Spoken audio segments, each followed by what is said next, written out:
appointments are lined up. You waiting for somebody in there? Got an appointment. And it's not about what you want to hear, but what you need to hear. It's not personal. It's strictly business. It's time you and me had a private talk, Winger. Step into my office. It's Step Into My Office with Michael Lombardi. Mr. Lombardi, we'll see you now. All right, step right in. Nick Sirianni coming off a tough 42-19 loss to the San Francisco 49ers in the NFC. Obviously, it was a taxing overtime game against the Bills the week prior. And now as they get set for a Sunday night matchup this coming week against the Dallas Cowboys, they're a 3-point dog. Michael, as Nick Sirianni comes in, he's talking to you, he needs some advice. What should he say to his team to get back on track and rebound from the loss this week? I don't think he needs to say too much to his team. Obviously, they were humiliated and they were beaten. The Philadelphia media, the Philadelphia fans will do all the talking. I mean, none of these Eagle players are going to be able to go to their local Wawa or their local Dunkin' Donuts and not have to hear the chatter about how unhappy the fan base is. They'll hear it. I think what Nick needs to do for himself is to stop thinking Dallas is the most important game or Seattle's the next most important game. What's most important for Nick Sirianni today is to figure out what he needs to be able to compete and win a Super Bowl. And how can he advance in the playoff? And what can he do to his team today to fix the problems that are going to creep up at the most inopportune time? That's what great coaches do. Like, everybody sees the Cowboys as the opponent. That's all anybody will talk about. But the real challenge for Sirianni is to figure out what we have to do, practice, player, and scheme, to improve our deficiencies, most notably defensively, but how can we complement the defense? What do we need to do to improve an offense in all three phases? That's the conversation. And if he figures that out, then beating Dallas, beating Seattle, beating the Giants twice, or beating Arizona are insignificant compared to solving that question. Where are we? What are our weaknesses? What do we need to do to fix them? The Eagles are plus 550, still the second shot on the odds board to win it all in 2023. How about Mike Norvell, head coach of the Florida State Seminoles, stepping in after their 13-0 season that was capped with an ACC title win over Louisville. They become the first Power 5 undefeated team not to make the college football playoffs top four. Mike Norvell publicly did not mince words. He said he's disgusted and infuriated with the committee's decision to have what was earned, in his opinion, on the field taken away because of a small group of people. They now have to get set to face Georgia in the Orange Bowl. Michael, what does Norvell and this Florida State team need to hear as they try to show what they were made of? Well, there's no sense in complaining. It's over. You know, Mike, there's no sense. Nobody feels sorry for you. Nobody's going to sit there and say, yes, you're right. Everybody's going to be happy, especially your competitors. What you need to do is turn it up. You need to use this setback and make it a comeback. I feel badly for the kids who aren't going to be with your program next year because they're not going to be able to experience the Final Four. But you're going to be the head coach of Florida State long after this game. So you need to do everything in your power. And as a young coach, I think one of the things you can learn from this, and I think Urban Meyer had this nailed down pretty well, is yes, you may lose your starter, but you better have a really good backup and a really good backup after that. What we're seeing in the transfer portal is kids that don't play immediately leave school. So that's what we know. And what you're going to have to do is recruit as many quarterbacks and have them on campus and then develop them. Have them ready to play. I know the kid you played on Saturday night was a 4-star, 5-star, highly recruited kid, not ready to play. If you're going to be honest with yourself and you're going to take shots at the committee, what you should do to defend your team, you got to look at yourself and say, how did we not have this kid ready to play at a better level, which maybe the committee would have thought he was ready, like they did with Ohio State.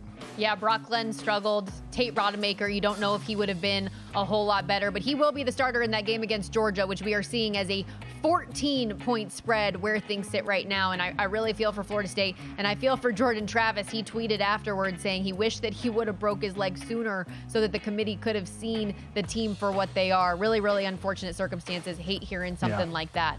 Let's bring a quarterback into the office. Russell Wilson, QB1 for the Denver Broncos, was playing really solid over that 5-game win streak for Denver, but seems like he took a little bit of a step back in the Broncos' 5-point loss to the Texans this past week. 186 yards and a touchdown, 3 picks in their first loss since October 12th. Michael, what does Wilson need to do to give the Broncos the best chance to make a run here still at the playoffs?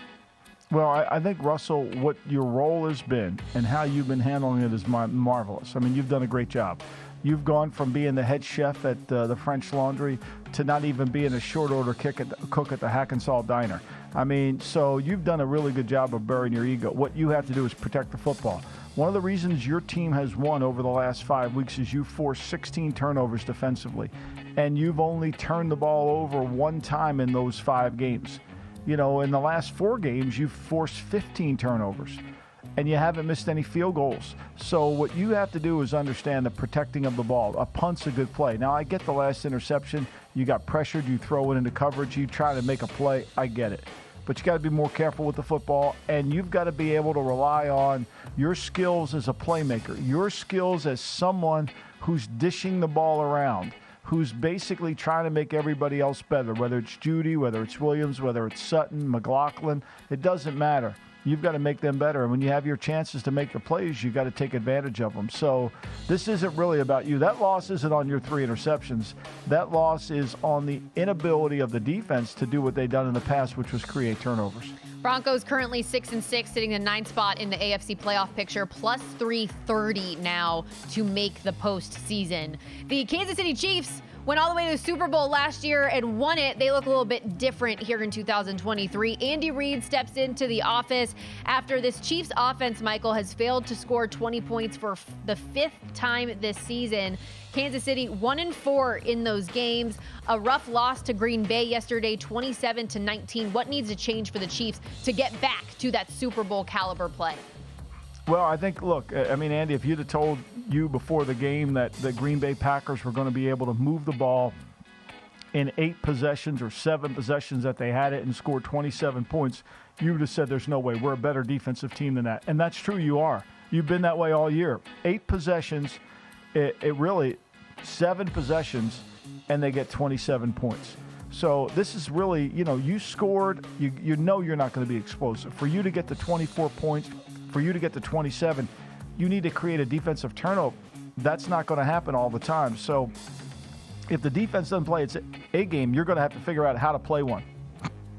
Chiefs 8-4 right now, currently in the 4th spot in the AFC playoff picture behind the Miami Dolphins, who have that 1 seed where things sit right now, the Baltimore Ravens and Jacksonville Jaguars. Let's go to the NFC, where Pete Carroll is stepping in to Michael's office after the Seahawks' 6-3 start. Seattle has now lost 3 straight and seem to be fading. They've got the 49ers and Eagles in back-to-back games to close out a brutal stretch of their schedule. What does Carroll need to do to avoid falling out of the playoff race altogether? You know, Pete, all it takes is 1 win. All it takes is 1 win. You know that better than I do. 1 win. And you finally got your offense in gear last week. You finally scored 35 points. The problem is you went against a offensive team that was lights out.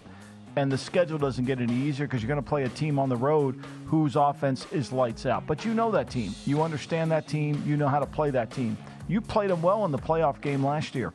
You guys got to make your team believe without any evidence that they have enough confidence to go down there and play well. 1 win can propel you to more wins, but you got to get that 1 win. We got to win the close games, and you got to play much better on defense than we've played all year.